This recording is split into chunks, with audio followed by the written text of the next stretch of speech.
નમસ્તે.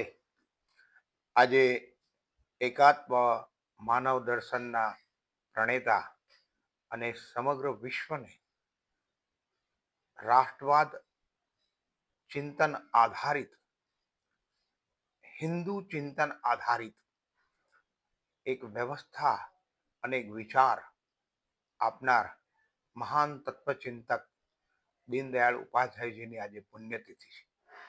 દીનદયાળજીનું વ્યક્તિત્વ એક અમર વ્યક્તિત્વ છે અને ઋષિતુલ્ય કાર્ય જે એમણે કર્યું એ આજે પણ ભારતની રાજનીતિની અંદર કેન્દ્ર સ્થાને રહ્યું છે. પંડિત દીનદયાળ ઉપાધ્યાયજીએ માનવ કેન્દ્રિત વિકાસની વાત કરી હતી.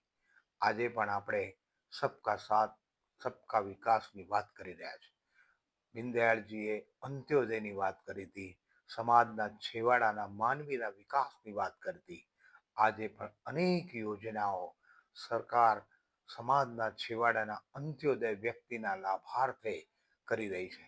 દીનદયાળજીએ સાંસ્કૃતિક રાષ્ટ્રવાદની વાત કરી હતી. તેમણે કીધું કે ભારતની સંસ્કૃતિ એ ભારતનો આત્મા, એ જ્યારે પણ કોઈ પણ દેશનો આત્મા એની સંસ્કૃતિ હોય છે અને જ્યારે સંસ્કૃતિ વિધ્વંસ થતી હોય છે ત્યારે તે દેશ પતનના માર્ગે જતો હોય છે. માટે તેમણે સાંસ્કૃતિક રાષ્ટ્રવાદની વાત કરી હતી. આજે સાંસ્કૃતિક રાષ્ટ્રવાદની ધારો પર દેશની અર્થ વ્યવસ્થા, દેશની સામાજિક વ્યવસ્થા, દેશની સામાજિક સમરસતા, સ્વદેશી આત્મનિર્ભરતા વિષય લઈને આપણે પ્રગતિ કરી રહ્યા છીએ. તેઓ કાયમ કહેતા હતા કે જ્યાં સુધી દેશની સાંસ્કૃતિક આત્માના ધરોહરના લોકો સવારે ઉઠી અને ધરતી પર પગ મૂકતી વખતે એમ કહેશે કે સમુદ્રમ વસને દેવી પર્વત સ્થન મંડલે વિષ્ણુ પત્ની નમસ્તુભ્યમ પાદસ્પર્શમ ક્ષમસ્વયે. આ જે પ્રાર્થના કરે છે એ સાંસ્કૃતિક રાષ્ટ્રવાદ છે. જે પણ રાષ્ટ્રની સાંસ્કૃતિક ધરોહર નષ્ટ થશે તે રાષ્ટ્રનું પરણ થશે. મિત્રો, દેશની અર્થવ્યવસ્થાનું ભારતીયકરણ થવું જોઈએ. સમાજના છેવાડાના માનવીનો વિકાસ થવો જોઈએ.